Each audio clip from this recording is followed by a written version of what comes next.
Баршаңызға қайырлы күн. Бүгін сіздермен өте жылдам әрі оңай дайындалатын кешкі асқа керемет идеямен бөліспекшімін.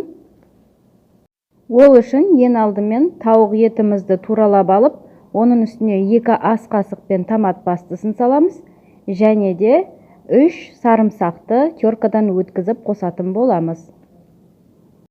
Дәміне қарай тұзын қосып, және тауық етіне арналған дәмдеуіштен қосамыз.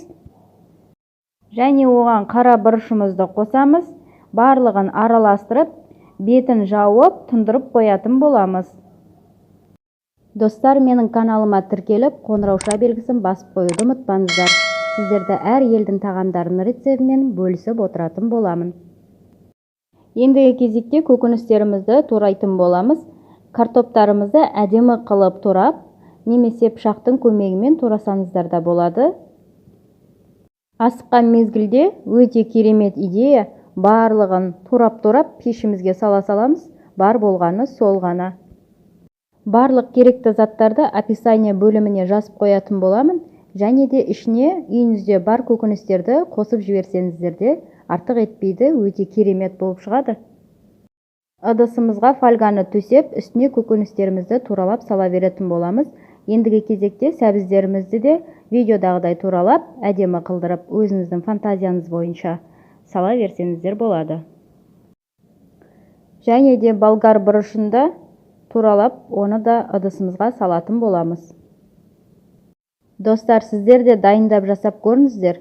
Үйдегі адамдарға ұнайтынына сенімдімін. Өте дәмді болып шығады. Және де пияздарымызды видеодағыдай үлкен көлемде туралап салатын боламыз. Және де қызанақтарымызды да міндетті түрде туралап салатын боламыз. Оның суы шығып, өте сочный болып шығады тағамымыз. Мен 4-5 адамға жететіндей порцияда жасап жатырмын. Сіздер өздеріңіздің қажеттеріңізге қарай көбейтіп, азайтып салсаңыздар болады. Және де ащы бұрыштың жартысы ғана жеткілікті болады. Оны да туралап, үстіне салатын боламыз. Барлығын салып болдық. Енді дәміне қарай тұзын қосып, приправаларын қосып, және куркума қосатын боламыз. Куркума біздің картоптарымыздың түсін сарғышқа енгізіп, өте әдемі түс беріп тұратын болады. Өздеріңіз қалаған, ұнатқан дәмдеуіштеріңізді сала беріңіздер. Мен үстіне паприка қосқан болатынмын.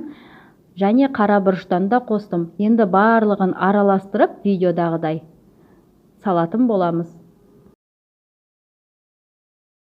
Достар, сіздерге видео ұнаған болса, тағам түрін жасап көрген болсаңыз, комментарий бөліміне бөлісіп кетіңіз. Ол мен үшін өте маңызды, және тіркеліп қоюды ұмытпаңыз. Барлығын араластырып болдық. Енді оның үстіне 1 ас қасық сұйық майды құйып шығатын боламыз, барлық жеріне жеткізіп. Және де тауық етімізді орналастырып шығатын боламыз.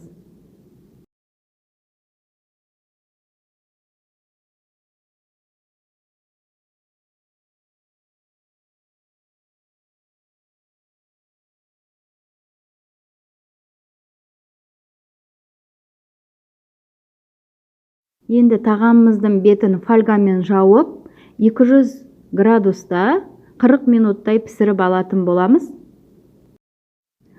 40 минут өткеннен соң бетін ашып, 180 градуста 30 минут тағы да пісіріп алатын боламыз. Ол біздің мына тауық етімізді қызартып, әдемі түске енгізетін болады, бетін ашып қойған кезде. Мінекей осымен біздің бүгінгі тағамымыз дайын болды. Ас болсын баршаңызға.